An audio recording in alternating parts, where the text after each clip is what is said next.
നരേന്ദ്രമോദി സർക്കാരിന്റെ 12ാം വാർഷികാഘോഷങ്ങളുടെ ഭാഗമായി ഭാരതീയ കർഷക മോർച്ച കാസർഗോഡ് ജില്ലാ കമ്മിറ്റിയുടെ നേതൃത്വത്തിൽ പ്രകൃതി, കൃഷി സംരക്ഷണം എന്നീ വിഷയത്തിൽ ജൈവകൃഷി ശില്പശാല സംഘടിപ്പിച്ചു. ജൈവകൃഷി ശില്പശാല കർഷക മോർച്ച സംസ്ഥാന ജനറൽ സെക്രട്ടറി പി.വി. രാമചന്ദ്രൻ ഉദ്ഘാടനം ചെയ്തു. കേന്ദ്ര ബഡ്ജറ്റിൽ കർഷകർക്കായി 5000 കോടി രൂപ നരേന്ദ്രമോദി സർക്കാർ മാറ്റിവെച്ചപ്പോൾ കേരള സർക്കാർ 1 രൂപ പോലും കർഷകർക്കായി ബഡ്ജറ്റിൽ മാറ്റിവെച്ചിട്ടില്ലെന്നും ആനുകൂല്യങ്ങൾ കിട്ടാത്ത വിഭാഗമുണ്ടെങ്കിൽ അത് കർഷകർ മാത്രമാണെന്നും കർഷക മോർച്ച സംസ്ഥാന ജനറൽ സെക്രട്ടറി പി.വി. ചന്ദ്രൻ പറഞ്ഞു.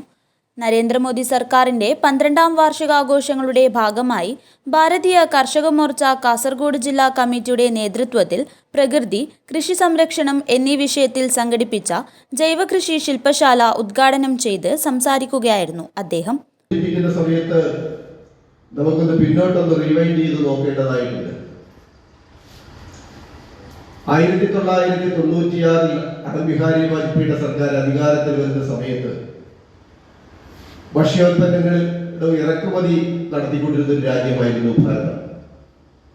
വിദേശ രാജ്യങ്ങളിൽ നിന്ന് കപ്പലെടുക്കുന്നത് കാത്ത് നമ്മുടെ റേഷൻ കടകളിൽ അരി എത്തിക്കുവാൻ വേണ്ടിയിട്ട് കാത്തിരുന്ന ഒരു കാലഘട്ടം ഉണ്ടായിരുന്നു.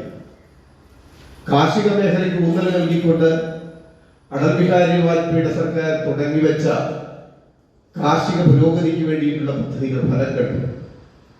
അടൽ ബിഹാരി വാജ്പേയി സർക്കാർ അധികാരത്തിൽ നിന്ന് പോകുന്ന സമയത്ത് അരിയുടെ ഉത്പാദനത്തിൽ ലോകത്തിൽ 2ാമത്തെ രാജ്യമായിട്ട് ഭാരതം മാറി.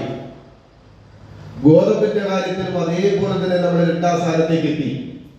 അങ്ങനെ ഭക്ഷ്യോത്പാദനത്തിൽ ഒരു കുതിച്ചുചാട്ടം നടത്തുവാനായിട്ട് 6 വർഷക്കാലം അധികാരത്തിൽ നിന്ന് അടൽ ബിഹാരി വാജ്പേയിയുടെ സർക്കാരിന് സാധിച്ചു. രാസവളത്തിന്റെ അമിത ഉപയോഗം പ്രകൃതിക്കൊപ്പം മനുഷ്യരെയും നശിപ്പിക്കുന്നു. ജൈവകൃഷിയുടെ ഉൽപ്പന്നങ്ങൾ എത്ര വില കൊടുത്ത് വാങ്ങാൻ ജനങ്ങളുണ്ട്, പക്ഷേ ഉൽപ്പന്നം കുറവാണ്. ഒരു കാലത്ത് 20% ഭക്ഷ്യധാന്യങ്ങൾ ഉൽപ്പാദിപ്പിച്ചിരുന്ന കേരളത്തിൽ ഇന്ന് 14% താഴെ മാത്രമാണ് ഉൽപ്പാദനം. അതുകൊണ്ട് തന്നെ ജൈവകൃഷി പ്രോത്സാഹിപ്പിക്കാൻ എല്ലാ വിഭാഗം കർഷകരും തയ്യാറാകുമെന്ന് അദ്ദേഹം സൂചിപ്പിച്ചു. കർഷക മോർച്ച ജില്ലാ പ്രസിഡന്റ് സുകുമാരൻ കാലിക്കടവ് അധ്യക്ഷനായി. ബി.ജെ.പി. സംസ്ഥാന കമ്മിറ്റി അംഗം എ. വേലായുധൻ മുഖ്യപ്രഭാഷണം നടത്തി. മടിക്കൈ ഗ്രാമപഞ്ചായത്ത് കൃഷി officer C. Pramod Kumar class എടുത്തു. കർഷക മോർച്ച സംസ്ഥാന secretary V. Kunhikannan Balal, BJP. മണ്ഡലം പ്രസിഡന്റ് എം. പ്രശാന്ത്, സംസ്ഥാന സെക്രട്ടറിയും ജില്ലാ പ്രഭാരിയും പ്രഭാകരൻ കനകപ്പള്ളി, പി.വി. രാമചന്ദ്രൻ ചീമേനി, ജില്ലാ secretary Rajan master, treasurer Thampan Karakkode, ജില്ലാ വൈസ് പ്രസിഡന്റുമാരായ വിജയാസായി, ചന്ദ്രബാനു, കണ്ണൻ എന്നിവർ സംസാരിച്ചു. ജില്ലാ ജനറൽ സെക്രട്ടറിമാരായ ടി.സി. രാമചന്ദ്രൻ സ്വാഗതവും പ്രതാപൻ നായർ നന്ദിയും പറഞ്ഞു. പ്രവർത്തകർക്കായി രാവിലെ എ. വേലായുധന്റെ യോഗ ക്ലാസും സംഘടിപ്പിച്ചു. News bureau, Kanhangad.